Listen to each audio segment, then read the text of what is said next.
네, 안녕하세요. 저는 평화를 만드는 여성의 김정수입니다. 지난주에 이어서 오늘 두 번째로 이제 사다법인 캠프 그리고 평화를 만드는 여성회가 협력해서 이제 진행하는 글로벌 여성평화 ODA 활성화 연속 세미나 오늘 2차 세미나를 진행하게 되었습니다. 그리고 또 이제 자료에 대한 문의도 많으십니다. 그래서 평화를 만드는 여성회 그리고 캠프 홈페이지에도 이제 자료를 발제 자료, 토론 자료를 이렇게 순서대로 올려놓을 테니까 자료는 그렇게 보시면 되겠습니다. 그래서 오늘은 이제 2차 세미나고 주제는 글로벌 성평등 아젠다와 여성평화 안보운동 그리고 땡땡 2021 연에서 2025 세대평등 행동연합이라는 저도 사실은 듣고 들어도 잘 모르는 그런 주제입니다. 그래서 오늘 이걸 시작하기 전에 먼저 저희 평화를 만든 여성회와 이 캠프 함께 하는데 캠프의 운영위원장이신 양미강 운영위원장님께서 간단하게 인사하시겠습니다. 예, 반갑습니다. 일단 사단법인 캠프는 국제개발 NGO고요. 평화를 만드는 여성회는 여성단체고, 그래서 이렇게 콜라보를 해서 또 주제를 여성과 평화 안보, 또 국제개발, 뭐 여러 가지 이런 차원에서 이렇게 기획을 했습니다. 여러분들이 관심을 많이 보여주셨기 때문에 이번 6회 세미나를 통해서 공부를 좀 열심히 좀 했으면 좋겠고요. 또 생각을 넓히고 또 우리가 할 수 있는 일들이 무엇일까를 좀 찾아서 앞으로 좋은 모델이 됐으면 참 좋겠습니다. 그래서 공부하시기 위해서 여기 들어오신 모든 분들 환영합니다. 반갑습니다. 네, 감사합니다.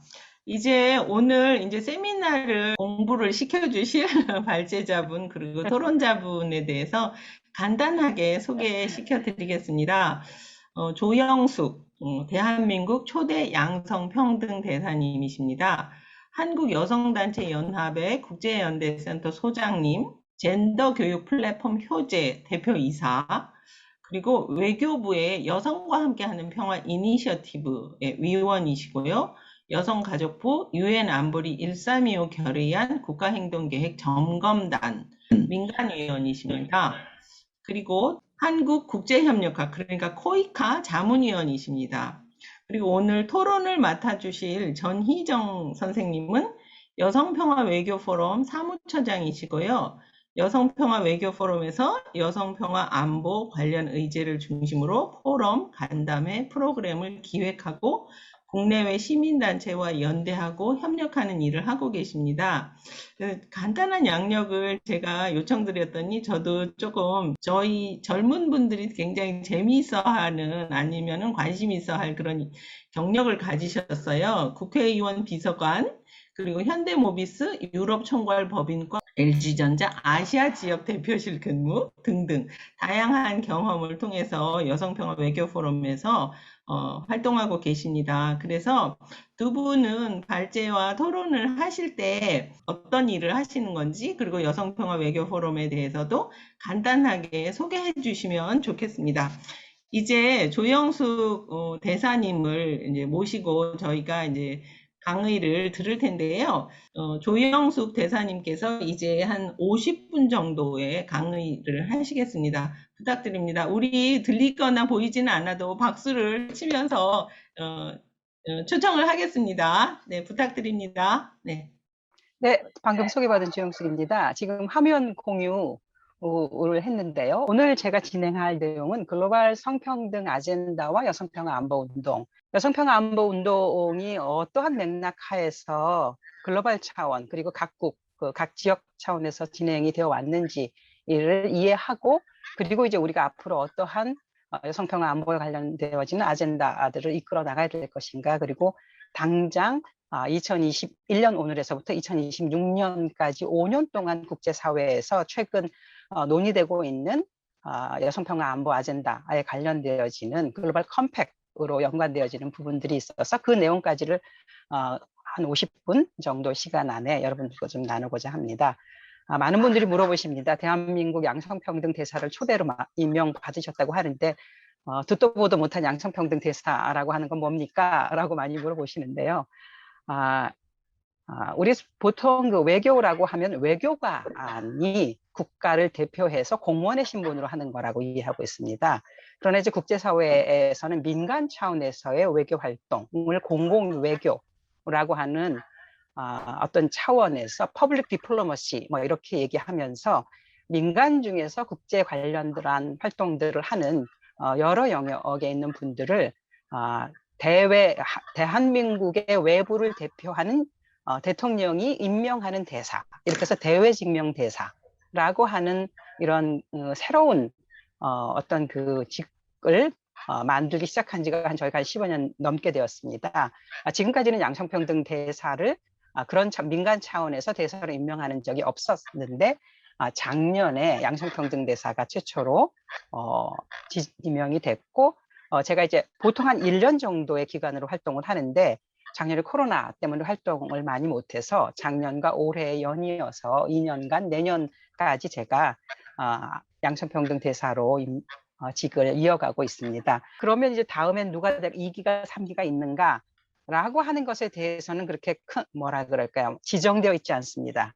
그래서 초대가 처음이자 마지막일 수도 있고 그 다음에 이제 다른 분이 할 수도 있는 매우 이렇게 열려 있는 구조이기 때문에 이 부분에 대해서는 이제 저는 가능하면 다음 기회도 양성평등 대사로서 다른 분들, 보다 젊은 분들이 나오셔서 활동을 할 수 있기를 기대하고 있습니다. 자, 그러면 제 소개, 양성평등 대사에 관련되어지는 궁금증은 이것으로 마치고요. 오늘의 주제를 시작해 보도록 하겠습니다. 주제를 시작하면서 저는 여러분들하고 이것을 먼저 좀 나누고 싶습니다. 2021년 9월 아프간 여성의 현실입니다. 저렇게 사슬에 묶여 있고 그 다음에 이제 기존의 여성들이 사회활동이라든가 여러 가지 했었던 그 여성들의 활동의 모습들을 지우고 있습니다. 굉장히 처참한 모습으로 지워지고 그것이 총으로, 무기로, 폭력으로, 권력으로 이루어지고 있는 모습들을 보게 됩니다. 그런데 이제 그러면서 어떤 부분들을 얘기를 하냐면 아프간 여성의 전통 의상을 이슬람 여성의 전통 의상인 부르카나 니캅으로 규정하고 그것을 입기를 이제 강요를 하고 있어요. 그런데 이제 질문이 이제 약간의 여성으로서의 관점이 있다면 아프간 여성의 전통 의상이 정말 부르카나 니캅이야? 라고 하는 질문을 한 번쯤은 던져볼 필요가 있어요. 그 지점과 연관해서 지워진 아프간의 역사라고 하는 것들을 저희가 발견해낼 수 있어요. 이거 1970년대 아프간 여성의 의복이에요. 한국의 70년대 여성의 의상과 전혀 다를 바 없어요. 오른쪽 그림은 모스크바에 방문하러 간 그 여성 체육인들이 입었던 의상이에요. 우리나라의 70년대 여성의 의상과 전혀 다를 바 없습니다. 자, 이런 점에서 누가 아프간 여성이 지금까지 부르카와 니캅만 입었다고 말하는가 라는 점이에요. 왼쪽에 계신 분들이 그렇게 말하고 있고 또 학생들을 가르치는 여성 교사로서 또 수업에 참가하는 여성 학생으로서 이렇게 많이 자신의 역량을 강화시키고자 했었던 여성들에게 다시 니캅을 공식 의복으로 그 외에 어떤 것도 입지 못하게 요구하고 있는 게 오늘의 2021년 9월 오늘의 현실인데요. 아프간 여성들이 말합니다. 우리 그런 옷 옛날에 입지 않았어요. 이렇게 화려하고 아름다운 아프간 컬처가 그렇지 않았다라고 하는 얘기들을 지금 아프간 전 세계에 있는 아프간 여성들이 아프간의 전통 의상들을 입어서 지금 굉장히 많은 트위터와 굉장히 많은 SNS를 통해서 진실, 사실, 팩트로서의 역사를 다시 말해주고 있습니다. 자, 그러면서 침묵과 저렇게 당당하게 교육의 현장에서 일하고 있었던, 배우고 있었던 여성들에게 오른쪽 그림과 같은 정말로 아무 색도 없는 검정 무채색의 니캅을, 눈만 내놓은 니캅을 입고 자신들의 주의 주장과 이 전통이라 내지는 공식이라고 하는 내용들을 교육당하고 있는 아프간 여성들의 현실들을 봅니다. 그리고 거기에 맞서서 여성들이 저항하고 길거리에 나오고 투쟁하고 있는 현실들을 저희 보게 됩니다.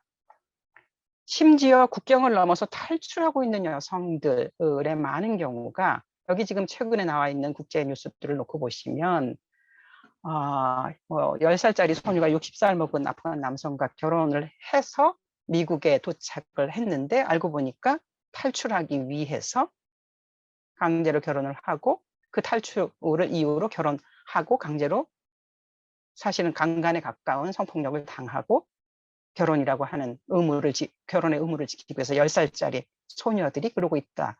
그래서 많은 수의 여성들 중에 탈출한 여성들이 이러한 형태의 선택의 여지가 없는 선택으로서의 강제 결혼이라의 처지에 놓여 있는 여성들을 조사하겠다라고 하는 최근의 보도들을 여러분들 이제 외신에서 보셨을 거예요. 자, 이런 현실들을 놓고 보면서 분쟁이 여성에게 미치는 영향에 대해서 오랫동안 글로벌 분석들을 UN 차원에서 진행되어 왔었다라는 걸 우리 이제 되새겨 볼 수 있습니다.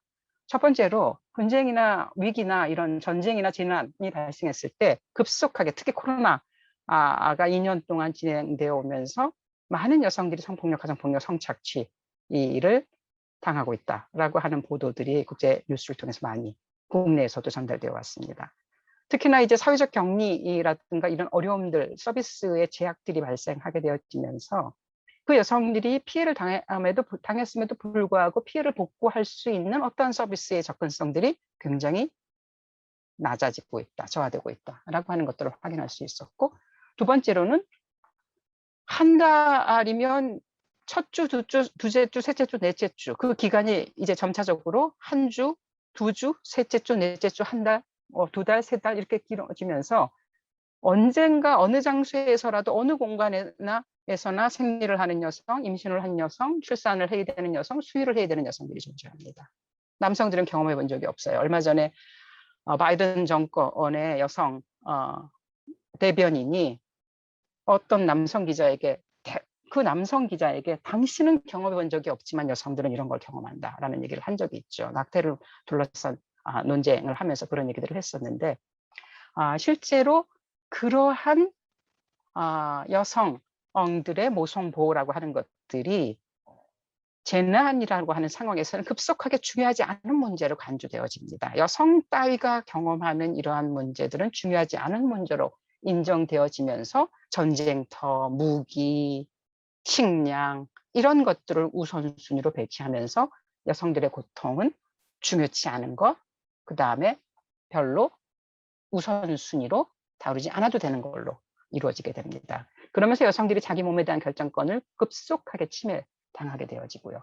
무엇보다도 교육의 기회, 애들이 박탈되어지는데 동일한 조건 하에서 여성의 교육 기회가 남아들에 비해서 2.5배가 더 취약하다라고 하는 것들이 국제사회에서 제기됐었던 얘기입니다. 이런 모든 얘기들, 아프간의 현실을 비추어서 분쟁이나 위기가 여성에 미치는 영향들을 우리가 다시 한번 곱씹어 본다면 이러한 위기, 이런 상황, 어떠한 상황이 발생했을 때 여성의 필요와 관심이 남성과 다르다라고 하는 것에 대한 이해가 없을 때, 그 다음에 여성이 그 과정에서 어떤 역할을 하는가에 대한 인정이 부재할 때, 여성에게 필요한 의사결정 권한이 중요함에도 불구하고 여성들은 그런 결정을 할 수 있는 역량이나 권한이 불필요하다고 생각해서 그런 것들이 부여되지 않을 때, 그랬을 때 어떤 결과를 낳는가, 기존의 불평등이 심화된다라고 하는 것들이 이런 분쟁이나 위기가 여성에게 미치는 영향에 관한 글로벌 분석의 결론이었습니다.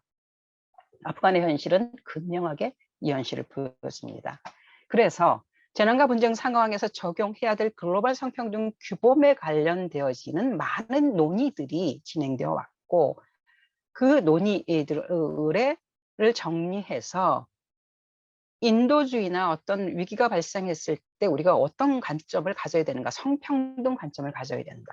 다시 앞서서 우리가 현실에서 봐왔던 것처럼 위기가 여성이나 소녀, 그리고 소년, 그리고 남성들에게 각각 다르게 미치는구나. 여성과 남성 사이의 기존의 권력 불평등이 위기 동안 더욱 악화되거나 심화될 수 있다. 여성, 소녀, 남성, 소녀는 서로 다른 욕구와 그에 따른 대처 메커니즘을 필요로 한다. 그리고 여성과 소녀와 남성과 소녀는 그 문제를 해결해 주기 위해서 내지는 예를 들면 제3의 예를 들면 원조를 통해서든 인도주의 지원을 통해서든 어떤 지원이 들어갈 때 여성과 소녀는 남성과 소년에 비해서 뒤처질 수 있다. 그리고 더 나아가서 여성과 소녀들이 그런 상황에서 단지 피해자거나 약자거나 수혜자로서만 위치하는 게 아니라 그 상황을 해결해 나가기 위한 굉장히 많은 역동적인 역할과 리더십을 하고 있는 것들을 인정하지 않는 상황에서는 여성들이 가지고 있는 자원을 실제로 이런 문제를 해결하는데 우리가 적절하게 효과적으로 활용하기가 불가능해진다. 라고 하는 점들에 관한 문제의식들을 가질 수 있습니다. 결론적으로 소위 우리가 얘기하는 젠더 관점이 없는 형태의 어떠한 상황에 대한 개입이라고 하는 게 결국은 인도주의 지원이지만 그 인도주의 지원이 여성, 그러니까 소녀와 같은, 즉 10살짜리 소녀가 60살 아래 남성과 결혼해야 되는 조건에 놓여 있는 가장 취약한 배제된 상황에 있는 여성과 소녀들이 그러한 지원으로부터 접근되어졌을 때 부적절한 방식과 부주의한 해를 결론적으로 입게 되어지기 때문에 그 문제들을 우리가 충분히 이해할 필요가 있겠다라고 하는 점들을 이 아프간 여성과 소녀들이 당하는 현실들을 놓고 봤을 때 우리가 어떻게 개입해야 되지? 일단 어떻게 바라봐야 되지? 그러면 국제사회가 개입한다고 하는데 그럼 무엇을 기준으로 개입할 것인가? 라고 하는 무엇을 기준으로? 기준이 무엇이 될 것인가? 왜냐하면 탈레반이 얘기하는 전통과 문화와 그 탈레반이 지배하고 있는 아프간 여성들이 얘기하는 전통과 문화가 다른데 그러면 무엇을 기준으로 해야 될 것인가? 라고 하는 점에서 그리고 탈레반이 주장하는 전통과 문화라고 하는 그 지역 지정학적 특성, 지리정치학적 특성이라고 하는 것들이 존재했을 때 우리가 보이 얘기하는 글로벌 보편적 규범을 적용할 수 있는가? 해도 되는가? 맞는가 틀리는가?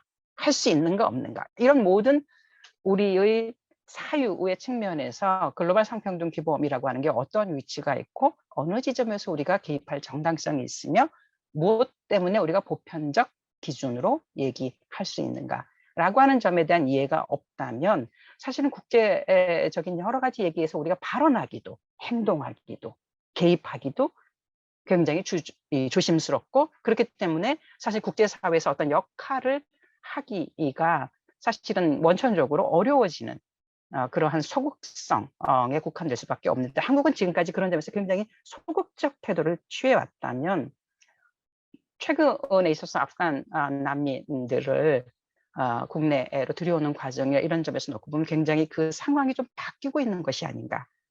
그런 점에서 우리가 좀 더 적극적으로 우리 여성들이 글로벌 성평등 규범이라는 것들을 놓고 보면서 그 과정에서 앞서 지적했었던 예를 들면 국제결혼, 이 강제 결혼과 같은 형태가 없는지를 그 과정에서 그냥 이거 정말로 우리가 위대한 일을 했다라고 감동에 그치는 게 아니라 그 안에서 어떠한 여성의 필요와 여성의 상황을 살펴볼 줄 아는 것까지의 젠더 관점이 적용되어질 수 있다면 더 바람직하지 않았을까라는 아쉬움도 우리가 또 제기해 볼 수 있겠다라는 점입니다. 자, 그런 점에서 저는 글로벌 성평등 기본과 기준이라고 하는 것들에 입각해서 여성평등 안보에 관련되어지는 글로벌 규범과 기준들을 우리가 같이 이해하는 것들이 필요하다라는 생각을 해서 오늘 강의 진행을 하고 있는데요. 5가지의 글로벌 성평등 규범을 보통 국제사회에서 얘기합니다. 첫 번째가 1979년에 합의가 이루어진 여성차별협회 협약에서 여성차별에 관한 개념 정의가 이루어졌고요.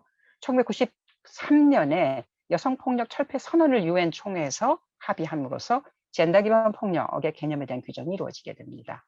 그리고 1995년에 차별과 폭력에 관련되어지는 문제를 국가의 책임으로 규정하고 그것에 대한 법적 구속력들이 국제사회에서 합의가 이루어지게 됨으로써 그 합의에 입각해서 국가가 어떠한 성평등을 목표로 하는 정책을 수립하는 것들을 국가의 책임으로 가져가게 됐으면 그 성평등을 추진하기 위해서는 기본적으로 평등의 개념과 원칙에 입각해서 모든 정책을 추진해야 된다라고 하는 원칙에 입각해서 북경행동 강령이라고 하는 12개 분야, 그 안에서 12개 분야를 제시하고 그 12개 분야 에서의 각각의 모든 정책, 즉 한국으로 치면 여성가족부 정책뿐만 아니라 모든 전체 부서가 젠더 관점에서 어떻게 정책을 추진하기 위해서 자신들의 기존의 정책들을 변화시켜야 되는가라고 하는 과제를 제시한 북경행동 강령과 방령에서의 성주려 전략이라고 하는 부분들이 하나의 원칙이 되어지는 거고,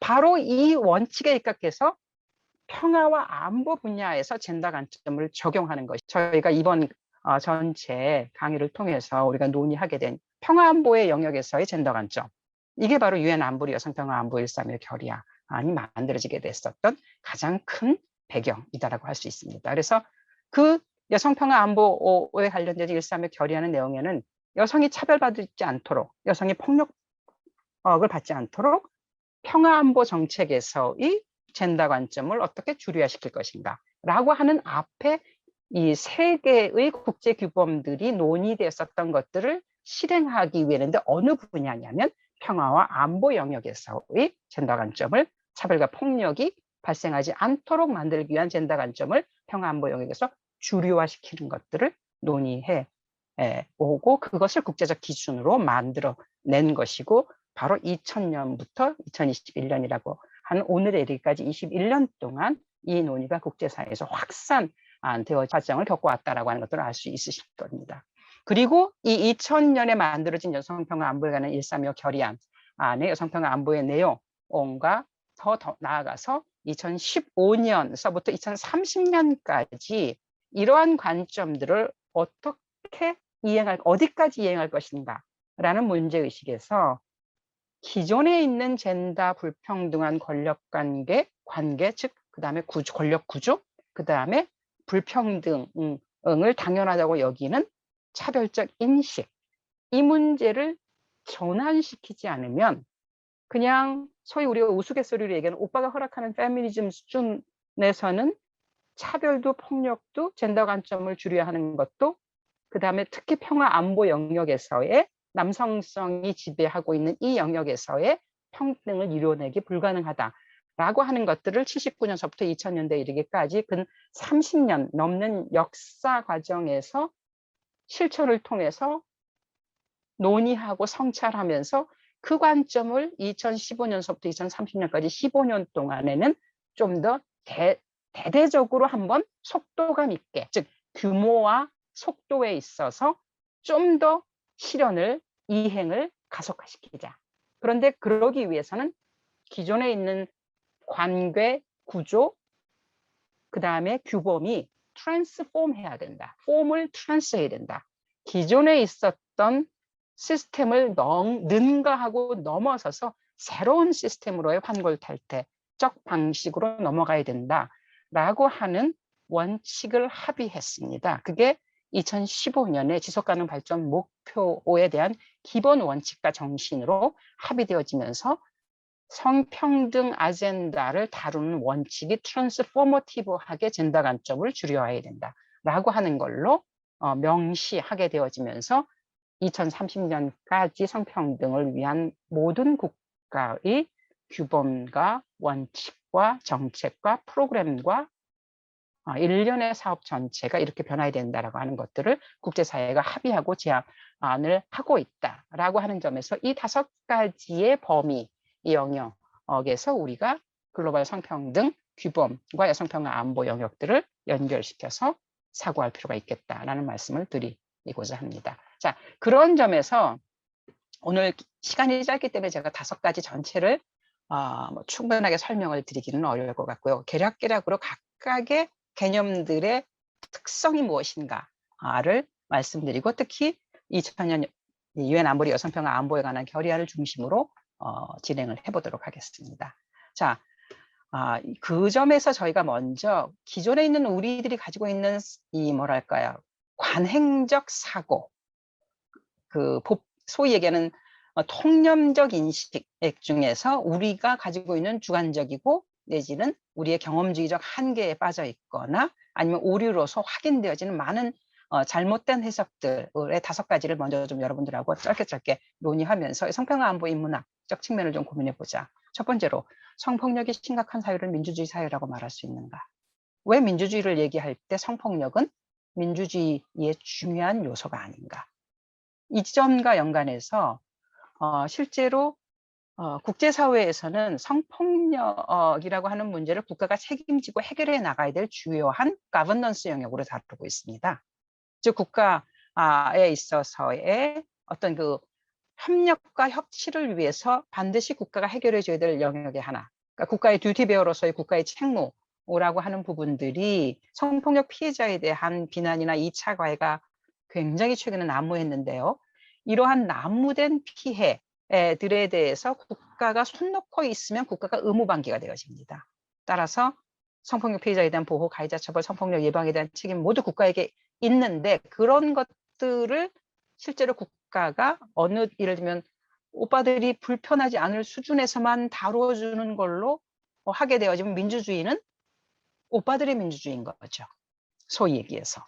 그렇게 되어지면 그 민주주의 영역 안에서 여성들이 자신의 민주주의를 누릴 수 있는 현실은 우리에게 다가오지 않는다라는 점에서 실제로 성폭력 문제를 여성들만 문제 제기하는 것이 아니라 사회 전체가 민주주의의 이슈로 성폭력 문제를 다뤄야 된다라고 하는 점들, 우리가 인문학적으로 좀 고민이 될 부분들이 첫 번째로 있을 것 같고요. 두 번째로, 경제가 성장하면 여성의 지위는 자동적으로 향상될까? 작년까지만 해도 저희가 재난지원금을 세대주한테 줬어요.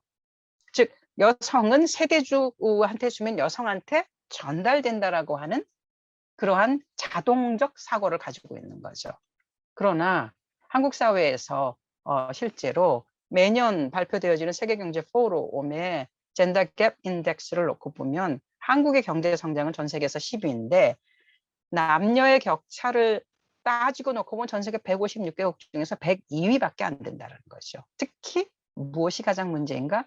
경제 참여의 기회, 즉 여성의 남녀의 임금 격차라든가 여성의 경제적인 지위를 중심으로 놓고 봤을 때 그나마 102위는 뭐 건강이나 뭐 이런 것 때문에 좀 올라갔지만 경제 참여 기회는 123위밖에 되지 않는다라고 하는 처참한 여성들의 경제적 현실들을 저희가 확인할 수 있다는 점에서 이러한 통념이 맞아떨어지는가라고 하는 것들을 우리가 인문학적으로 고민해 볼 필요가 있겠고요.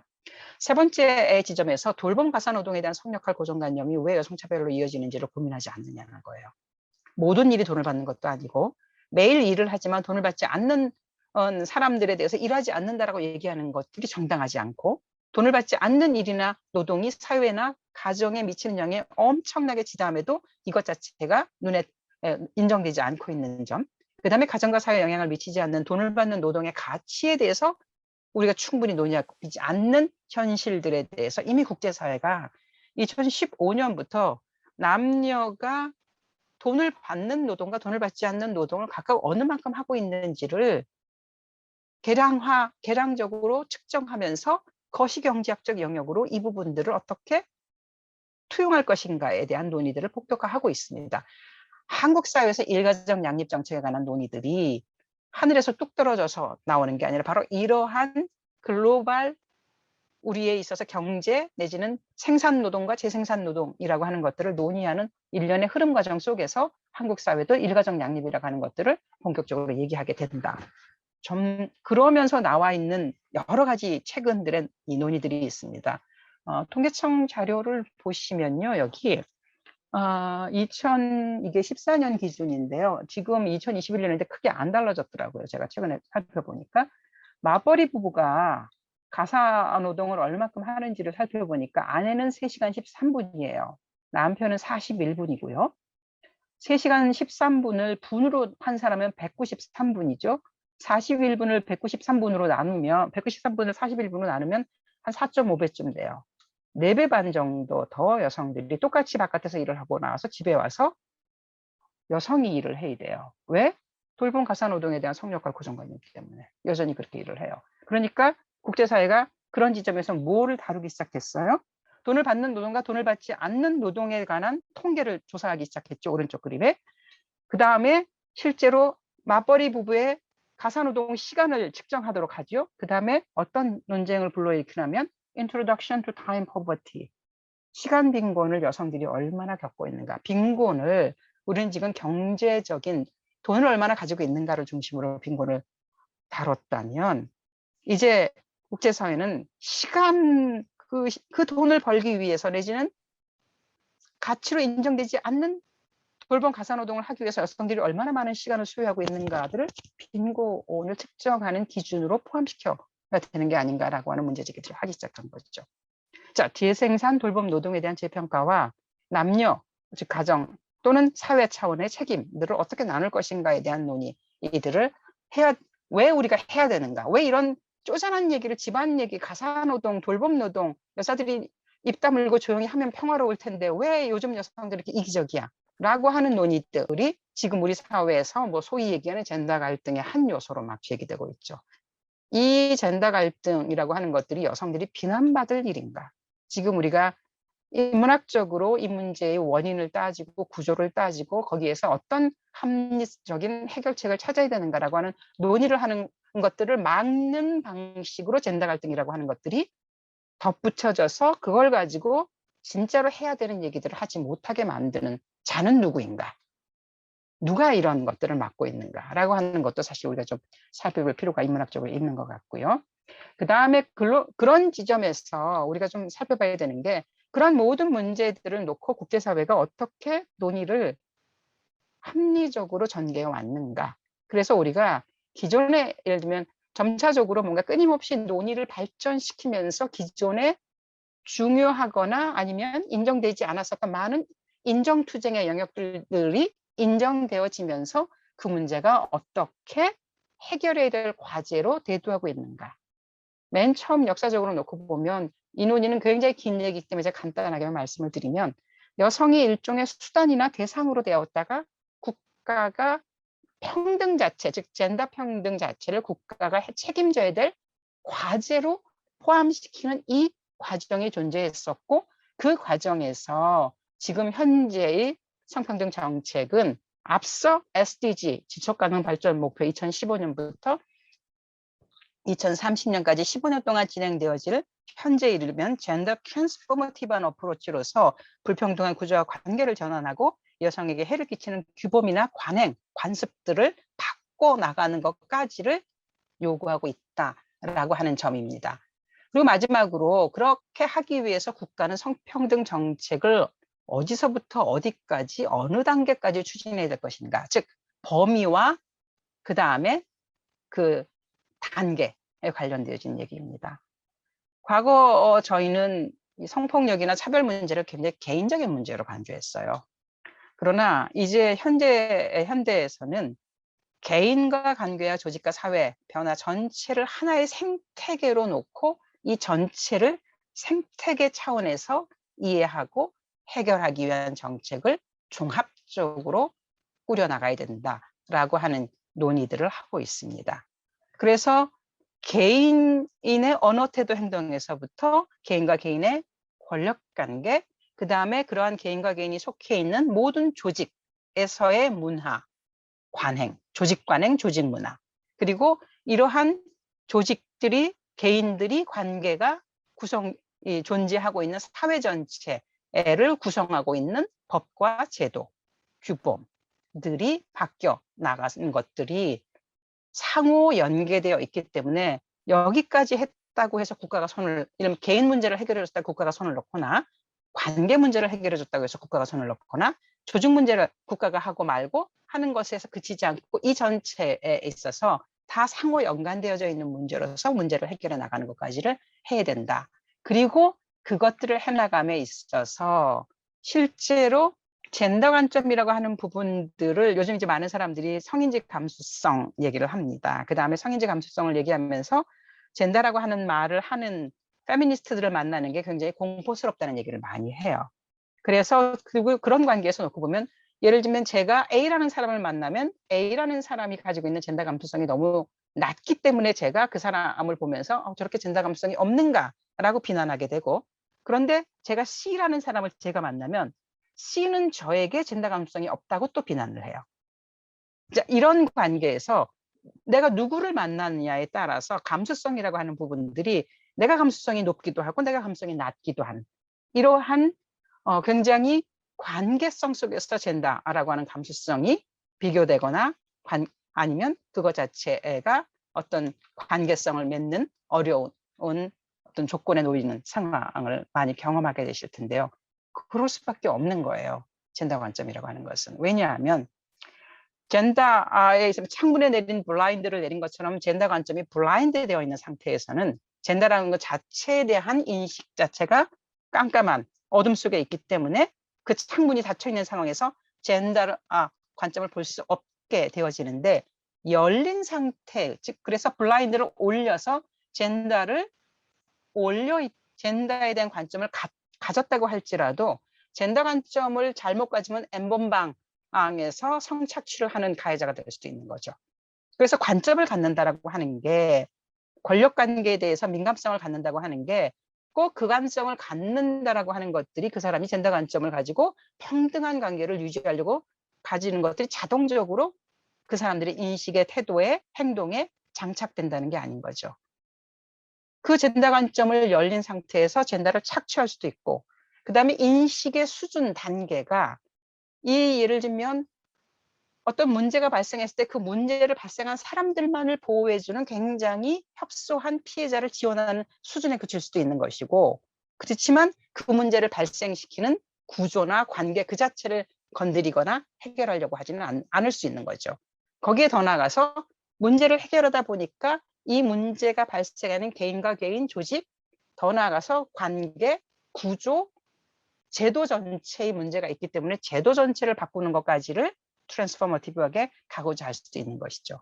자, 제가 젠더 창조적이면 젠더의 안주적인 사람을 만나기 힘들 거예요. 제가 젠더 안주적이면 젠더 트랜스포머티브한 젠더 전환적인 관점을 갖고 있는 사람은 만나게 되면 제가 불편할 수 있어요. 자, 불편함의 스펙트럼, 평등의 스펙트럼, 젠더의 스펙트럼 이런 부분들이 이만큼 굉장히 넓은 영역으로 존재하고 있기 때문에 그런 점에서 우리는 우리 한국의 내지는 나의 관점 내지는 우리 사회 한국 전체의 이러한 스펙트럼의 차이에서 놓이게 되는 개인과 개인, 조직과 조직, 사회 전체의 민감성의 정도에 따른 불편함이 소위 얘기하는 젠더 갈등이라고 하는 것들을 낳는 하나의 어떤 주어진 조건, 환경이 아닌가라고 하는 점을 우리가 이해하면서 그럼 우리가 좀 더 오른쪽으로 젠더 전환적인 관점으로 우리 사회를 바꿔나가기 위해서 뭘 해야 될 것인가라는 본격적인 논의들을 해야 되는 것이 이게 없이 여성평화 안보라고 하는 것들 이런 노력 없이 여성평화 안보를 우리가 논할 수 있겠는가. 그리고 이런 문제들을 여성들만 해결하고자 고민한다고 해서 여성평화 안보가 실현될 수 있겠는가라고 하는 사회 생태계 전체에 대한 종합적 고민들을 우리가 하지 않을 수 없다라고 하는 점을 여러분들하고 좀 나누고 싶습니다. 그런 점에서 한국의 양성평등 기본법, 성평등 개념 프레임워크를 볼 수 있는 이런 것들을 보고 해석하고 그것이 가지고 있는 의미를 해석하고 그것이 가지고 있는 문제를 분석해서 해결 대안을 찾을 수 있는 우리들의 관점들이 나올 수 있지 않을까라고 하는 점들을 보시면 될 것 같습니다. 자, 이제 본격적으로 글로벌 인권 규범 5가지 영역에 관한 소개를 강의가 이제 벌써 이제 후반부에 접어드는데 이제 드려야 될 텐데요. 앞서 말씀드렸습니다만은 글로벌 성평등 규범은 글로벌 인권 규범을 논의하는 과정과 가치궤를 따라서 발전해 오게 됐습니다. 여기 제가 이제 제공해드린 이 그림 전체가 글로벌 차원에서 인권 규범이 세계 인권 선언을 출범으로 인해서 발전과 인권과 평화 안보라고 하는 60, 70년대를 거쳐서 일정한 이 유엔의 시스템적 접근들이 이루어지고 나고 90년대 냉전 이후에 90년대가 예를 들면 동서의 냉전을 그치고 나서 다시 국제사회가 보편적 인권의 관점에서 발전과 인권과 평화 안보를 논의하던 사실 어떻게 놓고 보면 전 세계에서 가장 뭐랄까 진보적 시기는 90년대라고 할 수 있어요. 냉전이 막 끝나고 동서가 같이 이런 논의들을 냉전이 시작되기 이전에 접근했었던 이 접근법을 다시 냉전이 끝나고 난 이후에 다시 펼치고자 했었던 90년대를 2000년대의 신자유주의가 다시 또 막아버리는, 더 심하게는 911이라고 하는 서구 사회의 보수화로 넘어가는 이런 것들을 통해서 다시 지금 역사가 보수화되고 있는, 그리고 역행하는 기존의 90년대의 진보성을 다시 뒤로 되돌리는 이런 흐름들이 있고, 이게 다시 2000년을 통해서, 세기 말의 2000년을 통해서 해결하고자 했었지만 실패한 내용들을 2015년에 지속하는 발전 목표를 통해서 다시 진보의 방향으로 끌고 나가고자 하는 노력들이 이루어지고 있습니다만은, 사실은 그렇게까지 성공적으로 지속하는 발전 목표가 모든 나라들이 힘을 실어서 추진하고 이행하고 있지, 한국을 포함해서 못하다라고 하는 아쉬움은 있습니다만은, 국제사회의 담론이 지속가능 발전 목표라고 하는 것들을 통해서 그 누구도 뒤에 처지지 않고 더 취약한 사람들이 중심에 대해서 세계사 전체가, 이 글로벌 지구촌 전체가 빈곤과 불평등으로부터 해방될 수 있는 어떤 흐름들을 만들어 보자라고 하는 노력들이 현재도 진행되고 있다. 그 안에 여성평화 안보의 아젠다가 중요하게 포함되어 있다라고 하는 것들을 먼저 요약적으로 말씀드리고, 각각의 어떤 논의들을 좀 진행해 보고자 합니다. 그 중에서 첫 번째로 제가 앞서 모두에 말씀드렸던 1979년에 유엔에서 합의됐었던 여성차별철폐 협약은 여성차별의 개념에 관한 얘기들을 했었죠. 이 개념이 세계인권 선언은 보편적 인권이에요. 보편적 인권이라고 하는 남녀가 포함되는 거예요. 그러면 우리 소위 얘기해서 헌법에는 만인평등이잖아요. 남녀가 평등하다고 됐는데, 그런데 왜 나중에 우리 여성폭력특별 따로 만들었을까요? 헌법에 다 있는데 왜 특별법 따로 만들었을까요? 국제사회에서 우리가 논의됐었던 세계인권선언, 보편적 인권규범의 역사도 마찬가지예요. 여러분들 영문으로 세계인권선언 원문을 보신 적이 있는지 모르겠는데요. 1948년에 만들어진 세계인권선언 1조에 이렇게 되어 있어요. All human beings are born free and equal in dignity and rights라고 해놓고, they are endowed with the reason and conscience and should act toward one another in 뭐예요? In a spirit of brotherhood예요. 형제예요. 이 형제에는 자매를 포함하고 있을까요? 자매를 배제하고 있을까요? 1948년 세계인권 선언의 무슨 정신? 브라더후드의 정신이에요. 자, 그래서 2015년에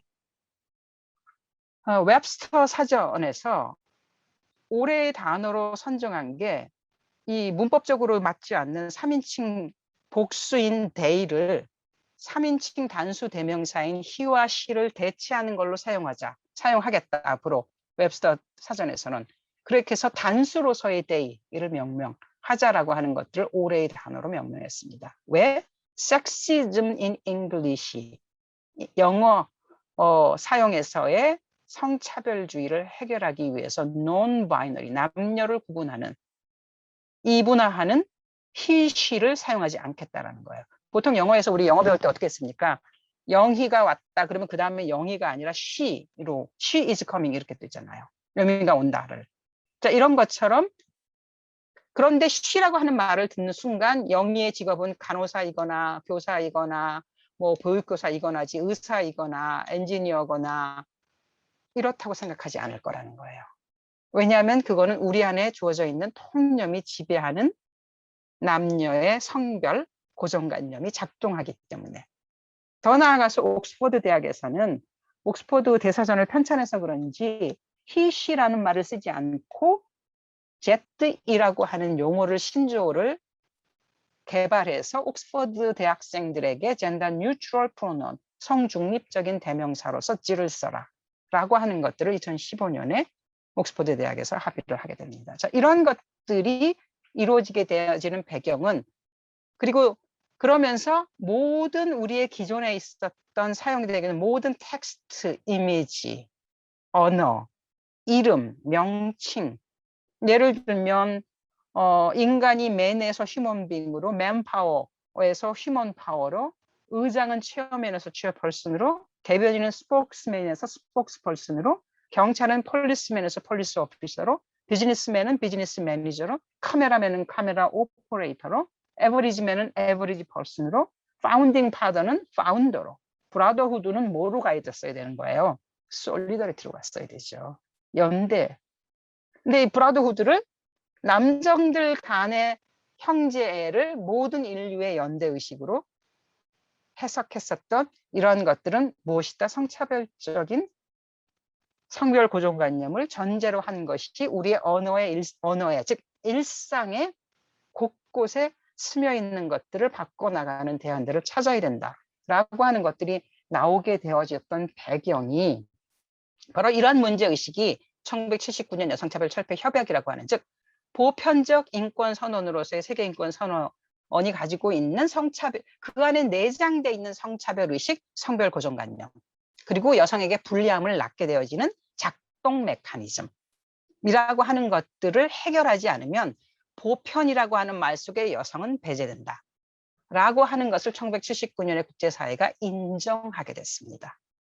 그리고 그 인정하게 된 결과로 여성차별 철폐 협약을 합의하게 됐는데, 이 여성차별 철폐 협약이라고 하는 것들을 제대로 이해하지 못하는 많은 잘못된 정치가들이 여성차별 철폐 협약은 여성들한테 특권과 특혜를 주는 거라고 오해를 하는 거예요. 천만의 말씀 만만의 콩떡이에요. 여성이 차별받고 있는 걸 해결하기 위해서, 시정하기 위해서 협약을 만들어서 보편이 명실상부하게 보편이 되도록 만들기 위함이라는 거예요. 왜? 가부장적 문화와 이데올로기로 인해서 남녀가 다르게 경험하거나 남녀가 다르게 위치에 놓이게 되거나, 그렇기 때문에 보편이라고 하는 속에서 여성들이 결과적으로 배제되기 때문에 그것을 해결하기 위해서 만든 것이다. 여성차별 철폐협약은 남성을 역으로 차별하거나 여성을 특별히 우대하기 위한 것이 아니라 기존에 있는 모든 구조와 맥락이 여성에게 차별적인 것들을 해결하기 위한 시정주의적 접근으로서 협약을 만든 것이다 라고 하는 점들, 그리고 그 협약에 따라서 차별의 개념을 정의하게 되고, 그 정의의 첫 번째 내용 제1조에 있는 것이 모든 정치, 경제, 사회, 문화, 시민적 상황에서 여성들이 자유와 인권을 향유하지 못하게 만드는, 여성으로 태어났기 때문에 당하는 구분배제 제한인데 차별로 낳는 것을 얘기합니다. 그렇기 때문에 이 차별을 해결하기 위해서는 기존에 있는 차별이라고 하는 구조와 관계를 무시한 채 그냥, 자, 이제부터 차별하지 맙시다, 그럼 이제부터 남녀를 동일하게 해주면 되지 라고 하는 형식적 평등은 문제 해결 접근이 아니다라고 하는 것들을 협약에서 합의하고, 실질적인 평등을 만들어주기 위해서 차별로 되어 있는 이 갭을 메꿔줄 수 있는, 이 갭을 메꾸면서 평등을 만들어 나갈 수 있는 특별한 조치, 그 다음에 보다 가속화된 접근성을 보장해줘야 된다. 이게 바로 실질적 평등의 원칙입니다. 그래서 이 평등이라고 하는 것들을 굉장히 기계적 형식적으로 이해하는, 또 인문학적인 사유가 부족하신 일부 정치인들이 여성 할당제라든가 여성 채용 목표제를 남성에 대한 역차별로 간주하면서 이걸 없애겠다는 걸 공약으로 많이 내세우세요. 여성차별 철폐 협약의 기본 원칙, 국제사회가 합의하고 1979년에 한국이 1984년부터 가입해서 효력을 발휘하기 시작한 80년대, 90년대, 2000년대 벌써 한 30년 가까이 국내법과 같은 효력을 가지고 적용되고 있는 법도 모르는 법알못 주장이라고 저희는 해석할 수 있을 것 같습니다. 자, 그런 점에서 실질적 평등의 원칙, 이걸 기반으로 하면서 그 다음에 여성들 중에서 특히 차별받고 있는 여성들이 또 존재해요. 그런 여성들 중에서도 또 차별받는 여성들의 차별 문제를 해결하는데 국가가 이 책임을 져야 된다라고 하는 실질적 평등의 원칙, 차별금지의 원칙, 그 다음에 국가 책임의 원칙이라는 세 가지 원칙에 입각해서 여성차별 철폐 협약은 이행되고 있기 때문에 많은 분들이 이 여성 정책을 왜 정부가 여성들 편만 들어서 저걸 하느냐, 이것도 또 법알못인 주장이에요. 왜냐하면 유엔의 인권 규범에 대해서 협약에 가입했다는 건 국가가 그 협약을 책임질 법적 책임을 진다는 것을 의미합니다. 한국은 83년에 가입하셔서 효력이 84년부터 나오게 됐어요. 그렇기 때문에 협약에서 명시되어 있는 이 정의에 따른 국가의 책임을 이행하는 건 국가가 당연히 그거는 어느 정권이 권력을 잡더라도 반드시 스스로 책임져야 될 국가의 듀티라고 그래요. 국가의 의무입니다. 자, 그런 국가의 의무까지를 포함해서 쭉 이러한 실질적 성평등에 대한 국가 책임이 있다라고 하는 것들을 우리가 이해한다면 그 다음에 폭력의 문제들에 대해서 잠시 또 고민을 같이 해볼 필요가 있어요. 자, 이제는 시대사적인 그 역사적 흐름을 한번 생각해 봅시다. 1970년대. 우리나라는 성폭력 특별법 1990년대에 만들어졌어요. 1993년에 성폭력 특별법이 만들어지게 되고 1998년에 가정폭력 특별법이 시행되기 시작했는데 성폭력 특별법을 만들고 나서 성폭력을 당한 피해자가 경찰에 신고를 안 했어요. 왜? 신고해봤자 경찰이 제대로 조사하지 않을 것이기 때문에. 그리고 신고해봤자 나만 폭력을 당한 낙인 찍힌 여성으로 규정될 것이기 때문에. 가정폭력 피해를 당한 여성이 경찰에 가지 않았어요. 왜? 가정폭력을 경찰이 중요한 문제로 간주하지 않았기 때문에. 칼로 물베기인 걸 경찰 왜 공적 영역에 가져와서 국가로 하여금 바쁜 경찰한테 이런 문제를 해결하게 하느냐라고 등한시했기 때문에. 그게 90년대 한국이었는데요. 70년대 국제사회는 어땠을까요? 가정폭력, 성폭력은 국가가 개입할 영역으로 간주하지 않았어요. 그렇기 때문에 1979년에 유엔에서 여성차별철폐 협약을 논의할 당시에 성폭력과 가정폭력 문제를 대부분 피해를 당하는 여성이 여성이니까 이 문제도 여성의 차별의 한 형태로 포함시켜서 조항을 만들자라고 벨기에 대표가 논의를 제기했는데 그 부분에 대해서 많은 나라들이 무슨 성폭력이 국가가 개입할 영역이야. 그건 저기 여성들이 잘못한 거지. 그 성폭력 당하는 건 피해자들이 문제인 거 아니야? 가정폭력을 어떻게 국가가 개입해? 그건 가장이 알아서 할 일이지. 이렇게 간주했어요.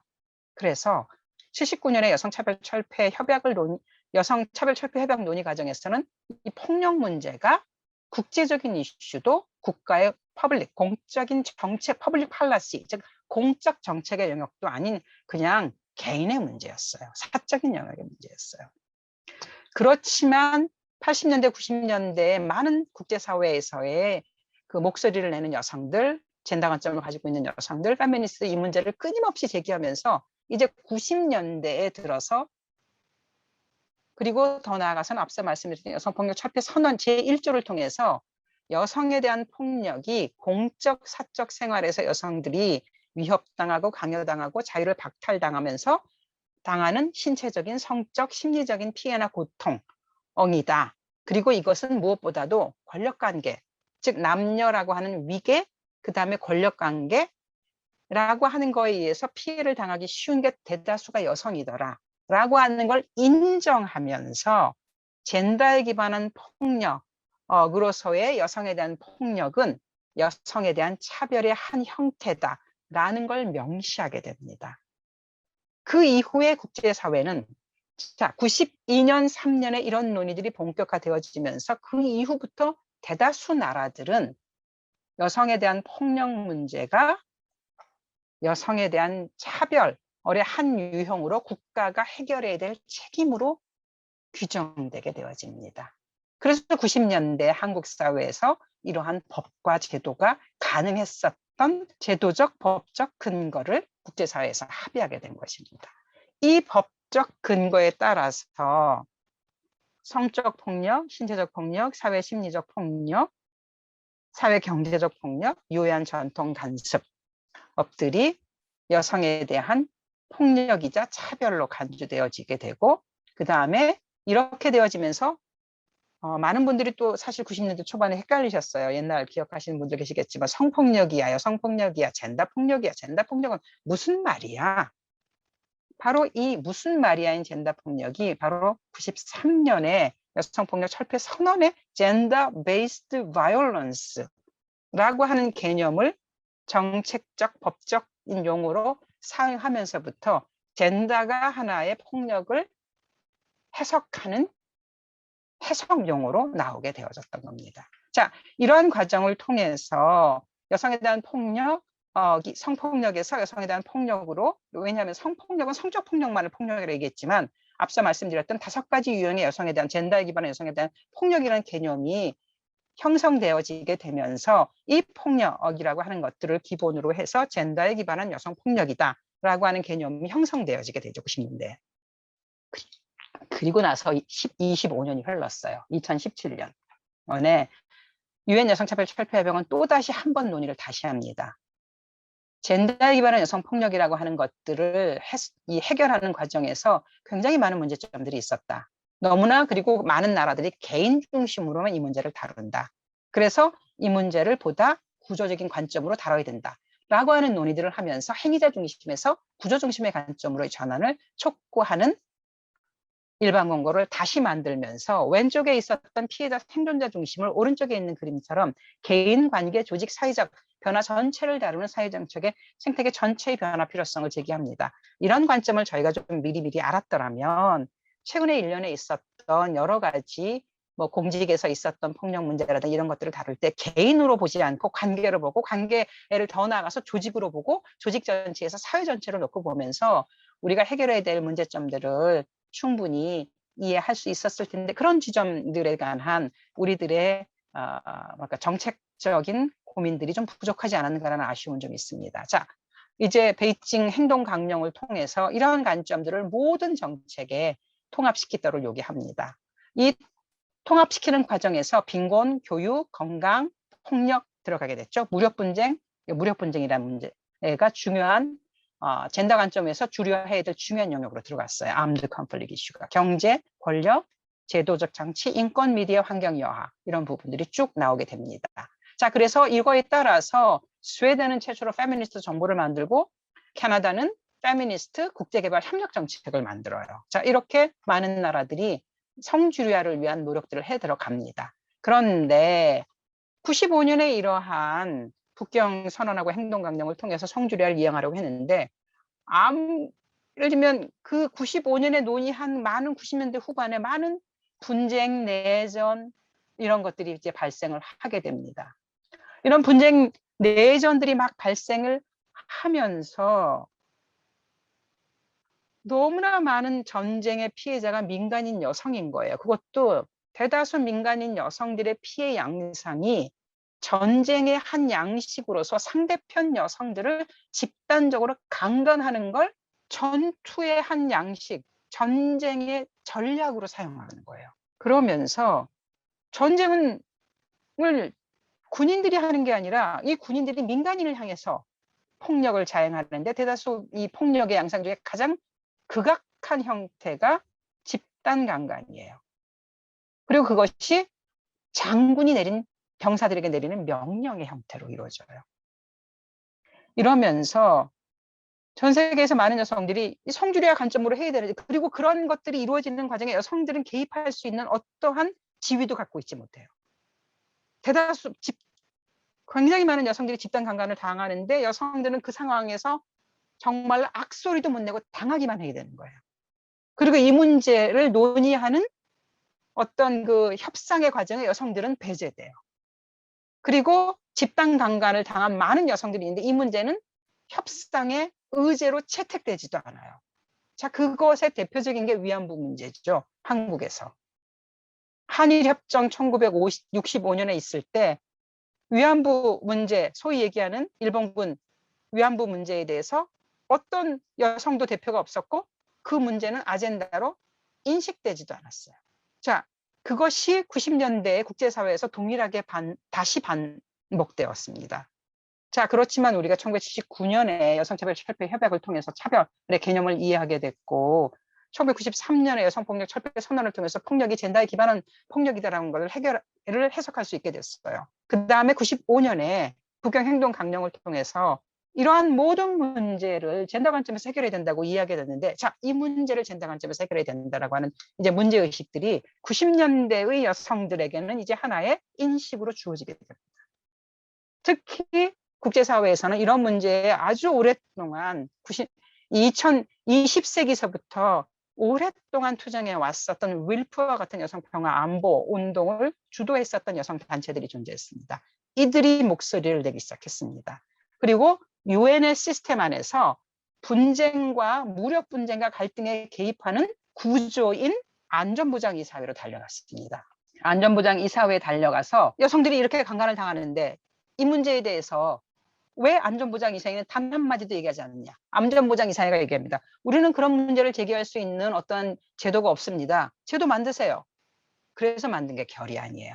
이 결의안을 1325번째 유엔 안보리로 하여금 결의안을 채택하게 합니다. 그 번호가 1325번째 결의안이기 때문에 132호 결의안입니다. 이 결의안을 통해서 젠더 관점에서 우리가 분쟁에서 발생하는 상황을 보니까 너무나 많은 여성들이 무력 분쟁이나 이런 문제에서 여성들의 관점에서 이 안전보장이사회가 문제를 제기하지 않는 것들을 놓고 보니까 여성들이 일단 참여해야겠다. 그 다음에 피해를 당한 여성들에 대한 보호 조치가 이루어질 수 있는 시스템이 마련돼야 된다. 그리고 우리가 문제가 발생했을 때 강간 당하고 나서 보호해 주는 거 물론 뭐 고맙지만 안 당하는 게 더 좋지 않아?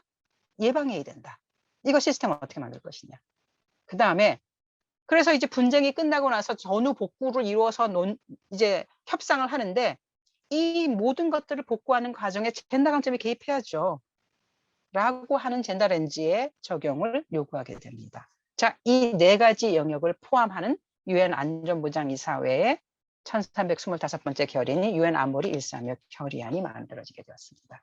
이게 2000년에 만들어지게 됐습니다. 이 2000년에 만들어진 안보리 결의안 이후에 13년이 지나고 나서 이게 너무 협소하다. 더 나아가서 분쟁을 예방하고 분쟁과 분쟁 이후의 상황에서 여성들이 어떻게 보호와 참여와 예방과 폭력을 예방하는 것이 필요한지라고 하는 내용들을 우리가 포함시켜야 된다. 그래서 분쟁을 예방하는 것, 젠더 폭력 방지 이슈, 그 과정에서 너무나 많은 인신매매, 앞서 제가 말씀드렸던 국제결혼, 이거 인신매매랑 뭐가 다를까요? 강제결혼. 여성이 참여해야 된다. 그 다음에 여성이 모든 접근권을 남성보다 훨씬 차별당하는 여성들이 교육과 고용과 건강과 인권과 경제 회복에 접근권이 보장돼야 된다. 특히 이런 과정에서 난민화되어지는 여성들, 망명 신청을 하는 여성들의 문제, 안보와 관련되어진 개혁이나 무장해제 과정에서의 여성 군인 뭐 이런 문제들 어떻게 해결할 것인가.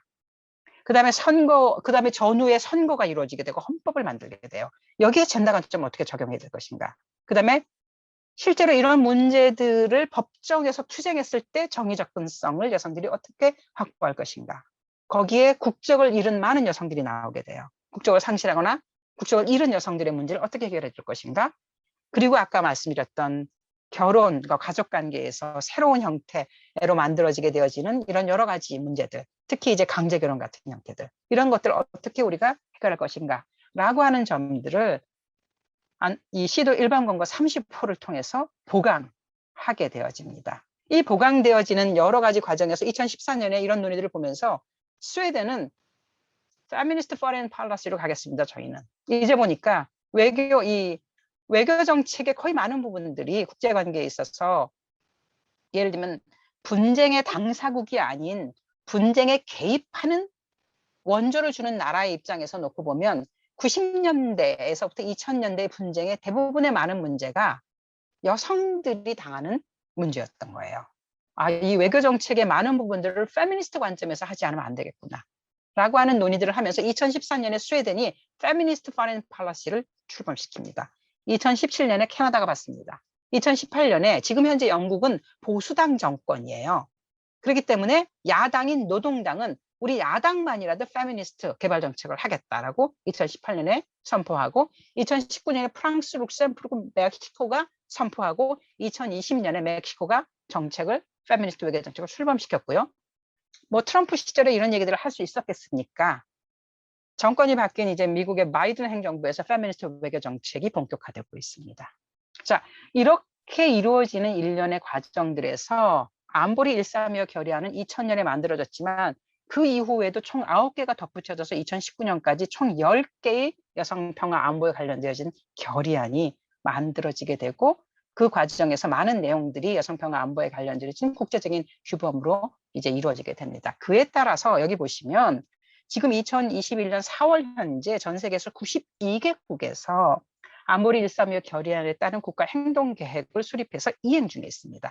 여기 2014년에 보시면 한국 2014년에 NAP 국가행동계획을 만들어서 현재 제3기에 이루어지고 있습니다만은 이건 이제 다른 이제 토론에서 쟁점이 돼서 토론하시겠습니다만은 굉장히 아쉬움이 많습니다. 앞서 토론하신 걸로 알고 있는데 저는 굉장히 한국의 국가행동계획에 대해서 아쉬움이 많을 가지고 있는 사람 중에 하나예요. 왜냐하면 실효성이라고 하는 지점, 민간의 참여와 모니터링과 평가라는 지점에서 굉장히 많은 것들이 해결되고 있지 않기 때문에 이 부분에 대해서 보다 많은 여성들이 참여해서 이 문제를 해결하기 위한 또 본격적으로 이 국가행동계획이 이행될 수 있도록 같이 실천해 주시길 바라는 마음이 있습니다.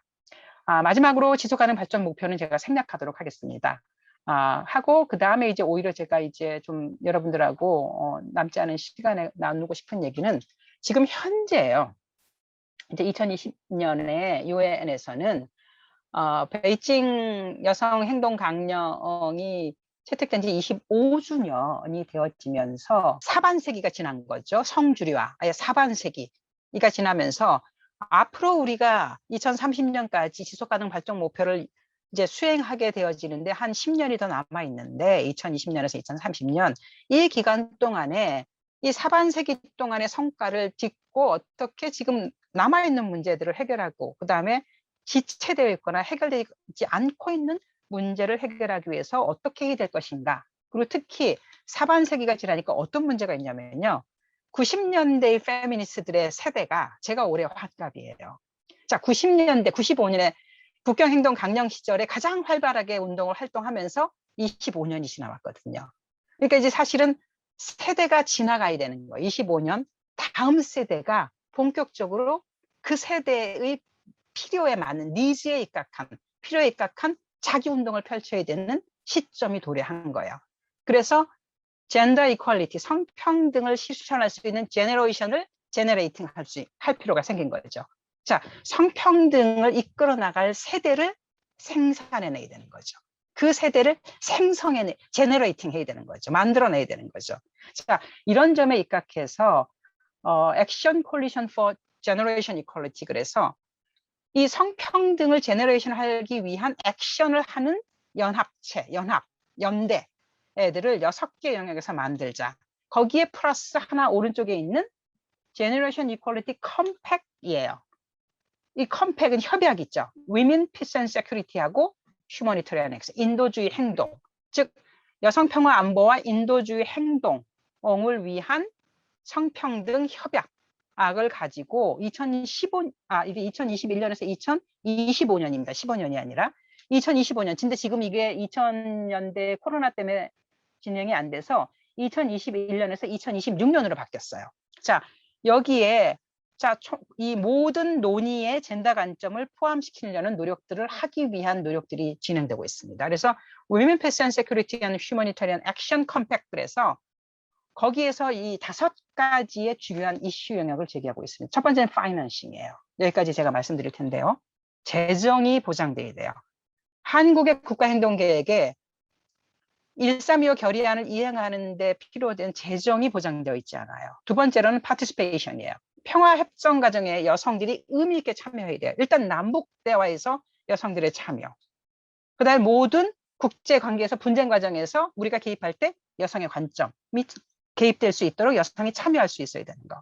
그 다음에 경제적 안보라고 하는 것들이 중요하다. 그 다음에 네 번째로 리더십과 에이전시, 여성이 대표성을 가지고 지도력을 발휘할 수 있어야 되는 것. 그리고 마지막으로 무엇보다도 이런 과정에서 여성들이 당하는 모든 일체의 폭력, 행위로부터 여성들이 보호받을 수 있어야 된다라고 하는 것들을 가지고 2026년까지 향후 5년 동안 여성평화 안보와 인도주의 행동을 위한 컴팩을 가지고 글로벌 차원에서 여러 가지 다양한 활동들이 진행될 예정에 있고 그리고 지금 현재 진행되어 있고 이런 과정에 우리 한국이 어떻게 참여할 것인가에 대한 여러 가지 과제들이 우리한테 있다라는 말씀까지 드리고 제 발표를 마치도록 하겠습니다. 조금 길어져서 죄송하고요. 끝까지 들어주셔서 감사합니다.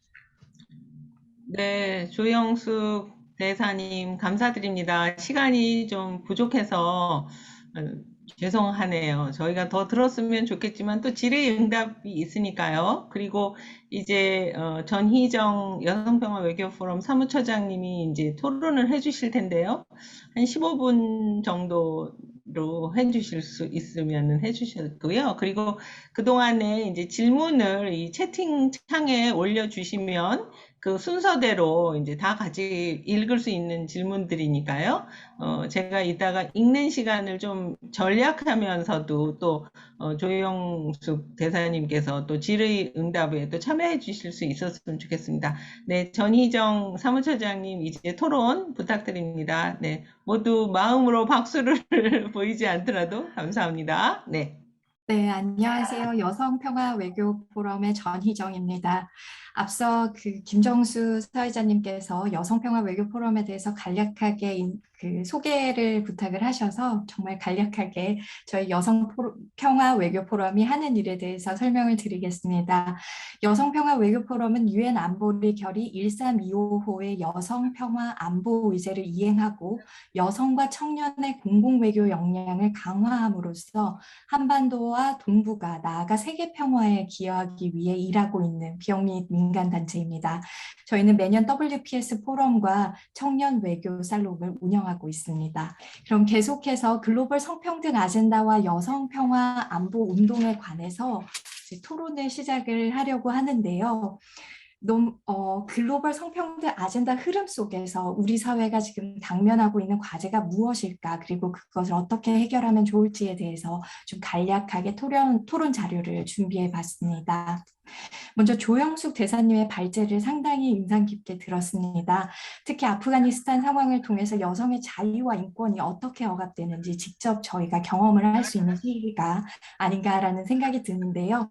대사님께서 발제에서도 말씀하신 바와 같이 성평등에 대한 글로벌 아젠다는 1979년부터 지금 2015년까지 계속 지속해 오고 있고, 여성평화안보 1325 결의안 또한 국가행동계획을 통해서 한국에서도 지속되어 오고 있습니다. 그 이후에 제너레이션 이퀄리티를 통해서 세대를 이은 젠더 평등 이슈가 지속적으로 글로벌 아젠다로 논의되어 오고 있습니다. 또한 여성에 대한 폭력이 개인의 영역에서 국가의 영역으로 다루어지기까지 많은 여성들과 시민단체의 노력이 있었기 때문에 가능했다고 생각을 합니다. 지금 현재 한반도는 휴전 상태로 분쟁이 진행 중인 지역임에도 불구하고 평화가 공존하고 있습니다. 그래서 우리가 평화와 안보에 대해서 여성의 참여를 이야기할 때 상당히 멀게 느껴지는 이유가 아닐까라는 생각이 드는데요. 이 또한 현재 우리의 삶이 분쟁의 상황보다는 평화를 유지하고 있는 상황이기 때문일 것입니다. 그래서 대사님께서 발표하신 내용 중에서 특히 제 눈길을 끈 문장이 바로 이 문장인데요. 여성과 남성 사이의 기존 권력 불평등은 위기 동안 더욱 악화된다라는 문장입니다. 우리가 평화를 누리고 있는 시기에 왜 성불평등 요소들을 해소하기 위해서 노력해야 하는지 명확하게 보여주는 내용이라고 생각합니다. 평화의 시기에 여성과 남성 사이의 권력 불평등이 재난과 위기 상황에서 더욱 악화되는 모습은 지금 현재 아프가니스탄에서도 잘 나타나고 있습니다. 따라서 평화의 시기에 성적 불평등을 해소하기 위한 노력과 이를 통해 전통적인 남성의 영역이라 여겨져온 안보와 국방, 외교, 평화 프로세스에 여성의 참여가 확대될 수 있도록 저희가 노력을 해야 될 텐데요. 거기에 맞춰서 오늘은 글로벌 성평등 아젠다 흐름 속에서 우리 사회가 당면한 과제가 무엇인지 좀 이야기해 보려고 합니다. 가장 먼저 저희가 해결이라기보다 지속적으로 해야 될 문제 중에 하나가 바로 성평등에 관한 객관적인 지표에 대한 지속적인 연구가 필요하다고 생각을 하는데요. 요즘 최근 안타깝게도 한국의 청년 세대들은 성 불평등의 요소보다는 오히려 남성의 성 역차별을 이야기를 하고 있고 나아가서 여성에 대한 혐오가 현재 만연하고 있습니다.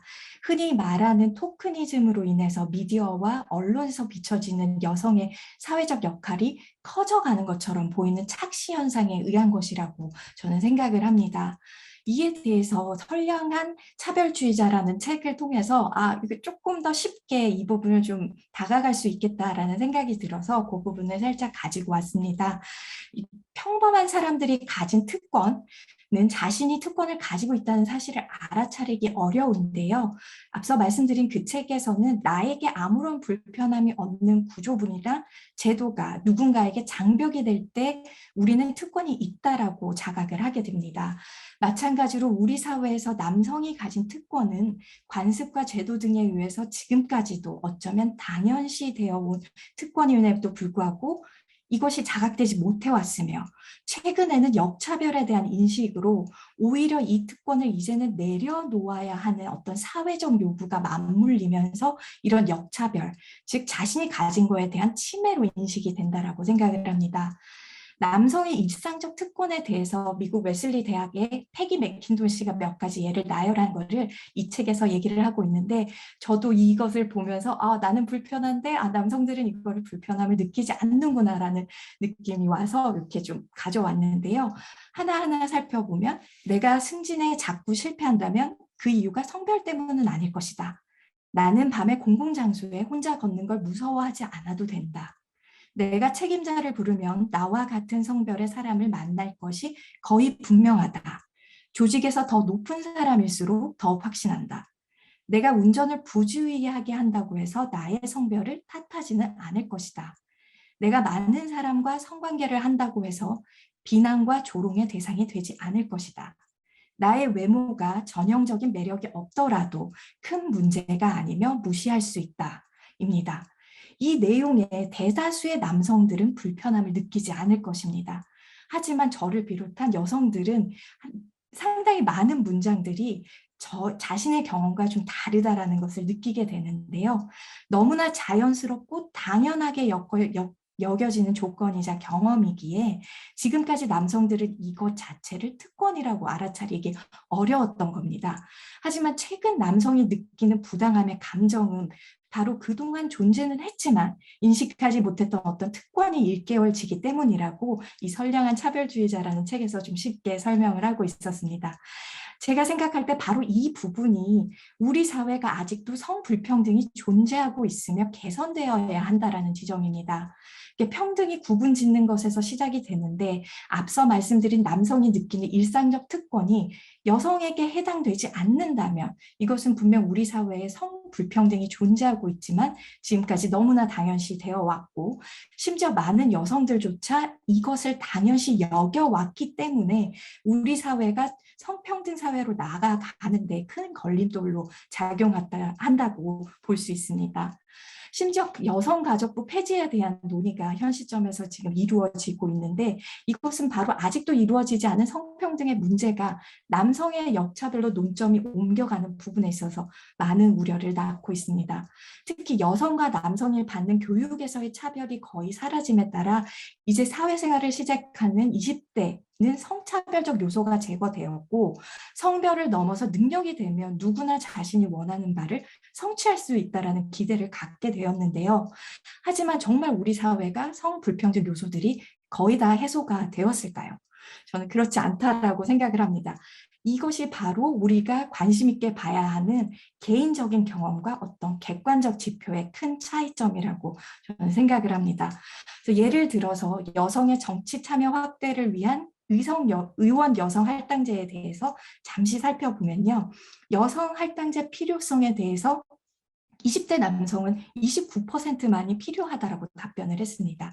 그 반면에 여성의 65%는 여성 할당제가 필요하다라고 답변을 했는데요. 이것은 바로 남성이 여성 할당제에 대한 필요성을 못 느끼는 이유는 대체적으로 성평등한 사회다 이제는 우리가 성평등한 사회에 살고 있다라고 생각하기 때문일 겁니다. 하지만 실제적인 숫자를 살펴보면요. 현재 21대 국회의원의 297명 중에 여성 의원은 55명으로 전체의 18.5%에 불과합니다. 역대 국회의원 중 가장 많은 여성이 활동하고 있음에도 불구하고 여전히 실제적인 여성의 정치 참여율이 남성과 동등해졌다라고는 볼 수가 없습니다. 따라서 우리 사회에 남아있는 성적 불평등 요소, 젠더 불평등 요소에 대한 어떤 객관적인 지표들이 더 많이 연구되어야 개인의 경험과 실제적인 성평등의 간격을 줄여나갈 수 있는 밑바탕이 될 것이라고 생각을 합니다. 다음으로 생각해 보아야 할 부분이 바로 여성 경제 활동 참여의 확대라고 생각을 합니다. 남성에 의존할 수밖에 없는 구조적 상황은 대체적으로 경제적 자립도와도 연결이 된다라고 보는데요. 여성의 경제적 자립과 경제 분야 참여 확대는 성평등에 있어서 가장 중요한 이슈라고 생각을 합니다. 그래서 앞서 대사님께서 보여주신 글로벌 젠더갭 리포트를 보면 한국이 156개 국가 중에서 102위를 차지하는데요. 그 중에서도 젠더갭이 가장 크게 나타난 분야가 정치와 경제 분야입니다. 주목해야 할 부분은 교육에서는 차이가 크지 않다라는 겁니다. 교육 과정에서는 남성과 여성이 크게 차별받지 않았으나 이후 사회생활에서 경제활동을 하면서 젠더 갭이 커진 것으로도 볼 수 있을 텐데요. 교육을 통해 경쟁력을 갖춘 여성이 실력을 발휘하는 데 있어서 어떤 발목을 잡는 부분이 있다. 이 중에 가장 큰 부분이 바로 돌봄의 영역이라고 저는 생각을 합니다. 최근 이 기사 많이 보셨을 겁니다. 초등교사가 본 워킹맘의 진짜 현실이라는 어떤 기사인데요. 이 기사에서 현재 우리나라의 돌봄 서비스가 얼마나 현실과 동떨어져 있는지, 초등학교 저학년에서 얼마나 많은 워킹맘들이 퇴사를 결정하게 되는지 적나라하게 보여주고 있습니다. 즉 경쟁력을 갖춘 여성이 경제활동을 하는 데 있어서 돌봄의 영역을 모성의 영역으로 당연시하는 사회적 분위기 속에서 직장에서 실력을 발휘할 수 없는 상황으로 몰아가는 것이 현실입니다. 그래서 코로나 위기 속에서 돌봄으로 여성의 경제활동이 남성과 비교하여 더 많은 위협을 받은 그런 기사 내용들도 있습니다. 물론 여성의 관리직 진출을 방해하는 요인은 복잡하게 얽혀 있습니다. 하지만 그 첫 단추로 여성 경쟁력을 갖춘 여성이 실력을 발휘할 수 있는 실질적인 제도 보완 장치가 필요하고 이는 어떤 고품질 저비용의 돌봄 서비스 정책이 적극적으로 발굴되어야 한다라고 생각을 합니다. 다음으로 세대 평등에서 다루고 있는 어떤 젠더 관점의 내용이 최근에 어떤 주목을 받고 있는 기업의 환경, 사회, 지배구조, ESG 경영 활동과 좀 밀접하게 연계가 되어야 한다라고 생각을 합니다. 현재 기업 경영의 화두가 ESG로 이 ESG 경영 활동은 기업의 재무 성과 이외에 비재무 성과를 평가하고 판단하는 기준으로 사용되고 있는데요. 특히 투자자들이 ESG 요소를 자산 운용 기준으로 삼으면서 기업 활동의 새로운 기준이 되고 있습니다. 그리고 자산 운용 기준으로 삼기 때문에 많은 기업들이 ESG 활동에 심혈을 기울이고 있습니다. 바로 이 지점이 기업 활동에서 여성 참여율을 높이기 위해 가장 실질적으로 영향력을 행사할 수 있는 부분이라고 생각합니다. 여성의 경제 참여 역시 언론과 미디어에서 최연소 여성 임원과 같은 기사 등으로 많은 청년들이 어느 정도는 성불평등이 거의 해소됐다라고 느끼고 있는 영역입니다. 하지만 역시나 2000년 9월 기준으로 자산 2조 원 이상의 147개의 기업 중에 등기 임원 수는 남성은 1031명인데 반해 여성은 55명으로 나타났습니다. 여성의 경제적 참여뿐만 아니라 여성 관리자 양성과 역량 강화 정책을 지속적으로 발굴해 나가려면 이 ESG 분야 중에서도 사회적 책임과 지배구조 개선 부분에 젠더 관점이 좀 더 반영될 수 있도록 저희가 담론화해 나가는 노력이 필요하다고 생각을 합니다. 이 외에도 대사님께서 말씀하신 정치적 분야의 여성적 역할 확대 등에 대한 논의가 더 많이 이루어져야 하겠지만 오늘은 좀 간단하게 이 즈음에서 토론을 갈무리하고자 합니다. 평화와 안보 운동에서 가장 기본적으로 필요한 것은 여성의 사회적, 경제적, 정치적 참여의 확대라고 생각을 합니다. 토크니즘으로 일어나는 착시 현상을 걷어내고 참여의 걸림돌이 되는 좀 실질적인 성 불평등 요소들을 해소해 나갈 때 그 참여의 길이 더욱 더 넓어질 수 있을 거라고 생각합니다. 네, 감사합니다. 네, 감사합니다. 네. 저희 이제 전희정 선생님의 학문적인 그리고 어떤 커리어 그런 차원의 배경에서 또 저희가 토론으로서 또 이렇게 주목할 만한 그런 의견이 있었던 것 같습니다. 그래서 지금 이제 3시 28분인데요. 이제 질의응답 시간이 20분 정도 좀 있습니다. 저희가 왜냐하면 또 설문조사를 해야지 되기 때문에요. 그래서 여기 이제 보시면 이제 채팅창에 질문이 있는데 제가 일단 이렇게 하겠습니다. 이거를 한번 쭉 읽고 난 다음에 조영숙 대사님께서 지금 전희정 사무처장님께서 의견 주신 것까지 포함해서 좀 몇 가지로 정리를 해서 답변을 한번 주시고 그 다음에 또 이제 메시지가 올라오는 거에 이제 또 답변을 하시면 좋겠습니다. 그런데 이제 여러 가지 질문 중에 여기 젠더 기반 폭력이라는 것의 어떤 개념이랄까 번역을 여성 폭력, violence against 위민을 여성 폭력이 아니라 여성 상대 폭력이나 반여성 폭력으로 고쳤어야 한다. 이렇게 제안을 하셨고 여성 폭력은 여성이 행사하는 폭력, 역접인 경우 두 단어를 붙여놓으면 안 된다고 생각합니다. 젠더 기반 폭력은 사용이 가능한 용어이겠습니다. 이런 의견을 주셨고요. 그건 이제 이 개념이나 용어에 대한 그런 말씀이죠. 그리고 이제 여성 인권과 관련하여 국제사회가 무엇을 기준으로 어떻게 개입할 것인가 라는 물음에 직면하면 엄청나게 마음이 착잡해집니다. 한정수 교수님입니다. 미국은 철저히 자국의 국제패권 유지를 목표로 하여 국제사회에 개입했습니다. 1980년, 90년대 미국, 소련, 러시아의 세력 확대를 막기 위해 탈레반 지원하고 그리고 아프가니스탄 사회주의 정부는 여성 권리 신장, 여성 교육 확대에 엄청나게 적극적이었습니다. 미국은 냉전적 사고에 입각하여 이 정부를 쓰러뜨리고자 탈레반을 지원했던 것입니다. 그러다가 우여곡절 끝에 탈레반이 다시 집권하자 여성 인권을 목놓아 부르짖고 있습니다. 참 복잡하고 어려운 문제인 것 같습니다.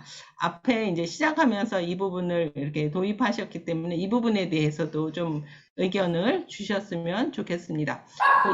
이정은 선생님께서 글로벌 성평등 규범을 연대기 수준으로 정리하면서 국제사회 노력을 설명해 주셔서 감사합니다. 질문은 2000년 이후 여성 평화와 안보에 초점을 맞추고 있다 하셨는데 15년 이후 평화 안보 차원에서 덧붙여지는 요소 내지 초점의 변화가 있는지요? 두 번째 질문.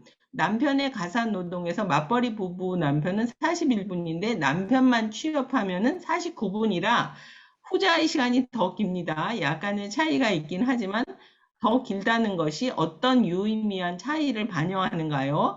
아니면 무시하고 넘어갈 차이인지요? 그래서 이제 많이 배웠다고 합니다. 민양기 선생님은 이제 아프간 부분에 대한 의견을 주셨습니다. 이 부분에 대해서는 이제 한정숙 대표님, 교수님께서 이제 답변을 주셨습니다. 또 정경란 선생님께서 마지막에 이제 소개하신 여성평화 안보 및 인도주의 협약에 한국 정부가 서명했나요? 2021년 7월까지는 안 했다고 들었어요. 했습니다. 그리고 이제 이정은 선생님께서도 또 이제 토론에 대해서 사의를 표시하셨습니다. 제주도의 선생님께서 경력 단절 여성분들이 정치적, 경제적 위치를 얻어야 성평등 사회로 나아갈 수 있을 것 같습니다. 말씀해 주신 고품질 저비용의 돌봄 정책을 잘하고 있는 케이스를 알 수 있을까요? 어떤 정책이 있는지 궁금합니다. 일단 여기까지 이거는 이제 마지막 거는 전희정 선생님에 대한 질문인 것 같습니다. 그래서 조영숙 대사님께서 먼저 답변을 한번 해주시고 그리고 전희정 선생님 하시고 그리고 또 밑으로 들어오는 질문을 또 이제 저희가 소화하도록 하겠습니다. 네. 네.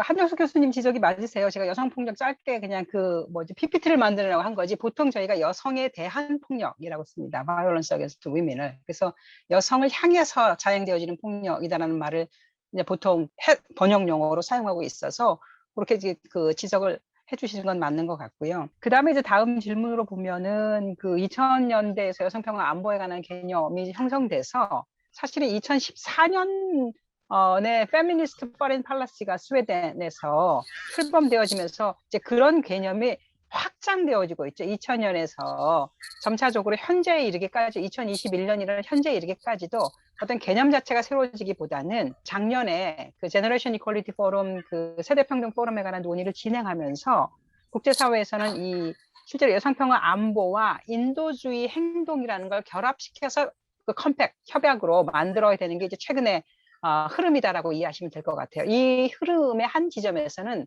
제가 오늘 강의에서 빼했던 내용입니다만은 지속 가능 발전 목표를 2015년에 논의하면서 디벨로프먼트, 즉 개발, 소위 얘기하는 원조 개발이라고 얘기하는 이 원조와 그 다음에 피스, 그 다음에 개발과 피스라고 하는 것들이 합쳐져야 된다. 즉 이게 연결되어져 있다 라고 하는 논의가 진행이 되어지면서 넥서스 논쟁이 나왔어요. 넥서스 논의가, 즉 이걸 연계해야 된다. 그래서 그렇기 때문에 이번 그 세대평등 포럼에서 글로벌 컴팩 논의 중에서 평화 영역에서는 이 여성평화 안보와 인도주의 지원이라고 하는 부분들이 평화와 개발, 그 다음에 인도주의 지원이, 그래서 휴머니타리안 지원과, 그래서 HDP 넥서스라고 합니다. 휴머니타리안, 디벨로프먼트, 피스. 그래서 이 3자가 연계돼서 적용돼야 된다라고 하는 HDP 넥서스를 반영한 지금 여성평화 안보, 그 다음에 휴머니테리안 액션 컴팩, 이런 개념으로 마지막에 나오게 됐다라는 말씀을 최근에 이제 트렌드로 설명드릴 수 있겠고요. 그 다음에 한국이 이 협약은 기본적으로 지금 2020년부터 2026년까지 지금 진행되고 있는 일련의 세대평등 포럼과 관련되어지는 액션 콜리션, 즉 행동연합은 다 발런터리 베이스예요. 다 자발적인 참여를 하도록 되어 있기 때문에 지금 현재 한국 정부는 이 부분과 관련해서 여가부에서는 여성폭력과 관련되어지는 데 참여를 하겠다라고 했는데, 그것도 사실은 제너레이션 이퀄리티 포럼에 참여하는 거지 그 이후에 액션 콜리션을 리딩하는 그룹으로 참여하는 것까지를 하는 것 같진 않아요. 그렇기 때문에 한국 정부가 현재 총 7개 영역이 있죠. 6개의 액션 콜리션 플러스 그 컴팩까지 7개의 총 2026년까지 국제사회에서 추진해야 되는 세대평등 포럼에서의 행동연합에 어떤 거에 대해서도 자발적으로 참여하는 것으로는 제가 지금 포착하고 있지 못한 상황입니다. 그 정도가 아마 제가 지금 이 채팅창에 올라온 질문에 관한 제가 드린다. 맞벌이 부부와 연관한 그 통계는 통계 유의미성이 맞벌이 부부 통계 외에 다른 통계 유의미성은 제가 잘 모르겠어요. 그래서 그 통계청의 통계가 예를 들면 그것이 구체적으로 자기가 생각하는 것이 뭐를 계량적으로 할 수 있는 하루에 예를 들면 설거지를 이제 오시는 하루에 한 번씩 한다 뭐 이런 식의 통계를 확인하고 있지 않기 때문에 약간의 유의미성은 떨어지는 게 아닌가라는 말씀을 드릴 수 있을 것 같고요. 그 다음에 이제 전희정 지금 선생님께서 해주신 토론과 연관해서는 저는 전적으로 지금 토론에서 제기해 주신 여러 가지 중요한 포인트들에 대해서 동의를 하고요. 일단 저희들 사회에서는, 우리 사회에서의 논의, 대화, 토론이 너무 주먹구구 내지는 근거 없는 주장?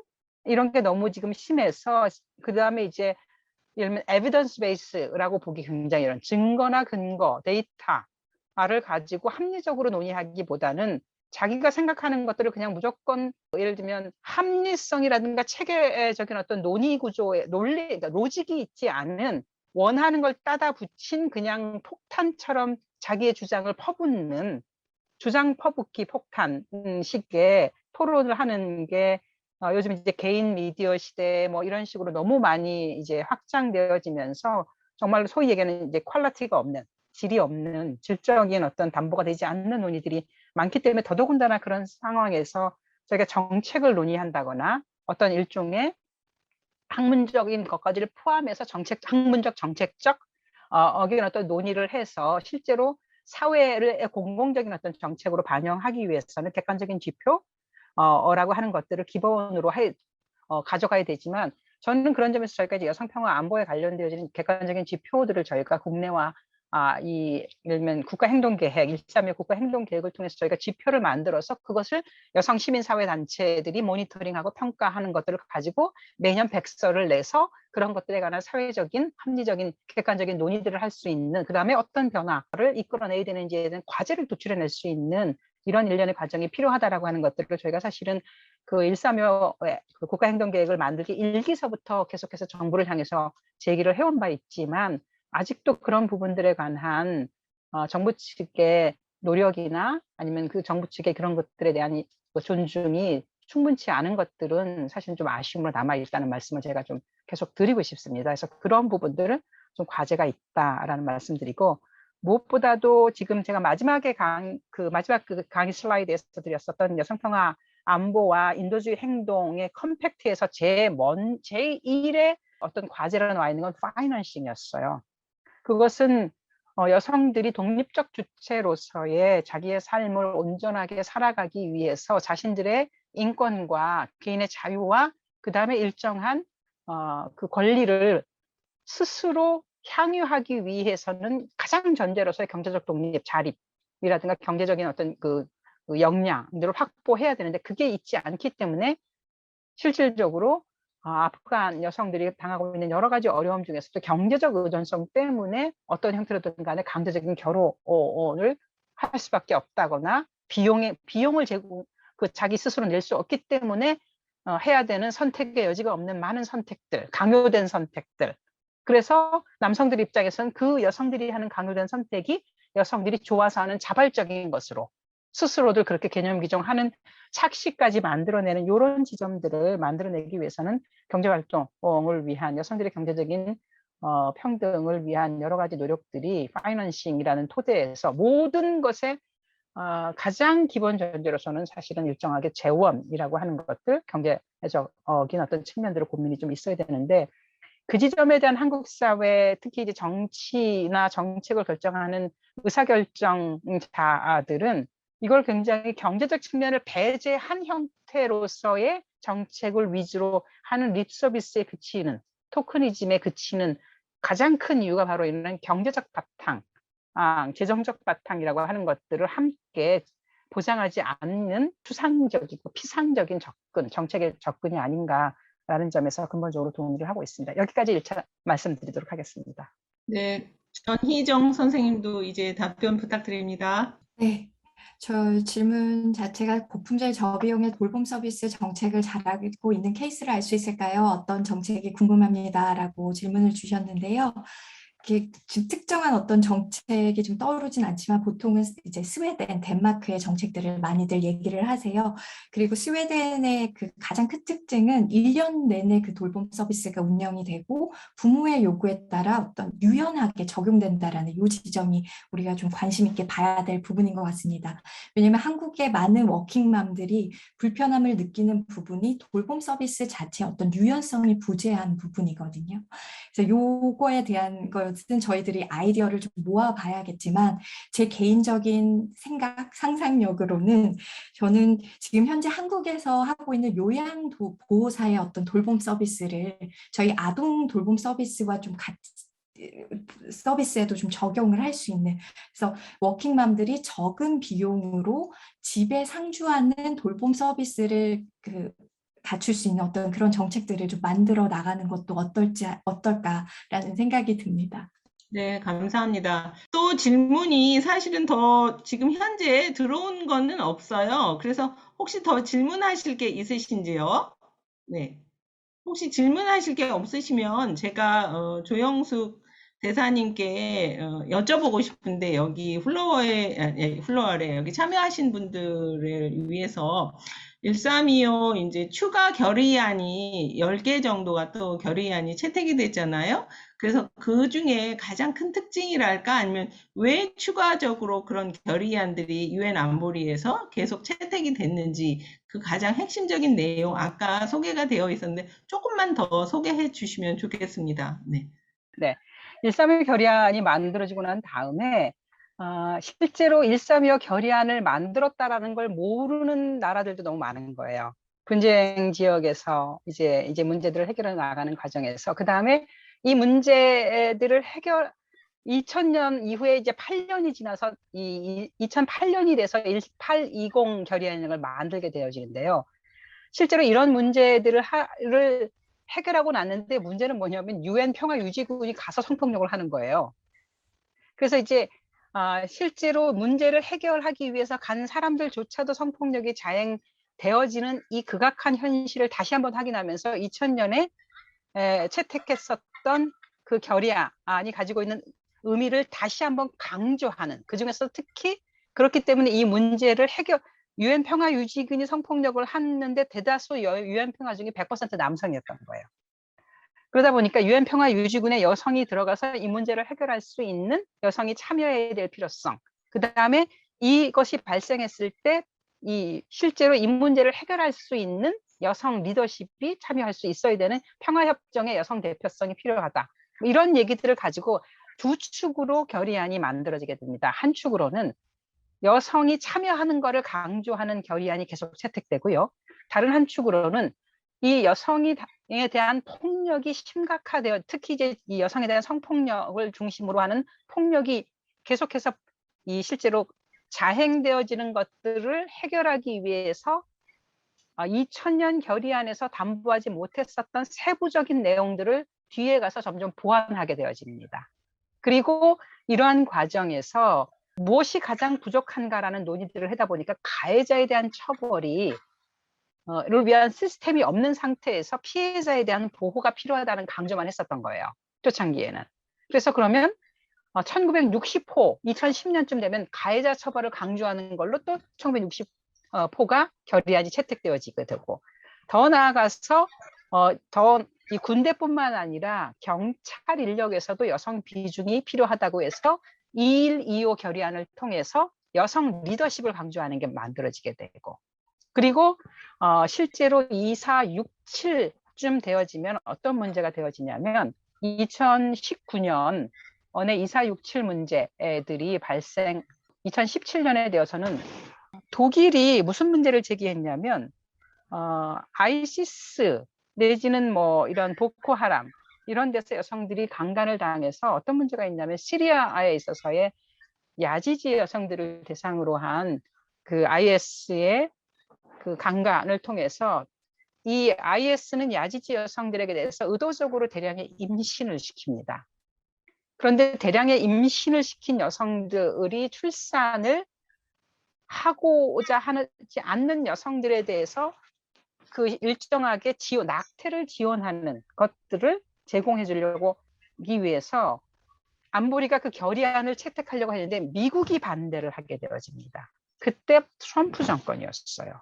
트럼프 정권의 미국이 낙태에 대해서 보수당 정권이 집권하게 되어지면서 야지지 여성들이 낙태를 하는 것에 대해서는 ODA를 제공해 줄 수 없다라고 블러킹을 걸게 됩니다. 그래서 독일은 피해자 중심주의로 피해자가 원하는 것들을 지원하는 것들을 결의안을 채택하려고 했으나 미국의 반대로 낙태를 명시하지 못하고 그냥 추상적인 피해자 중심주의를 하게 되고 내용적으로는 낙태를 포함시키지 못하는 결과를 낳게 되어집니다. 자, 이런 식으로 이 결의안이라고 하는 거, 유엔 안보리 결의안은 비토권이 있지 않습니까? 한 나라라도 비토를 하는 합의가 이루어질 수가 없어요.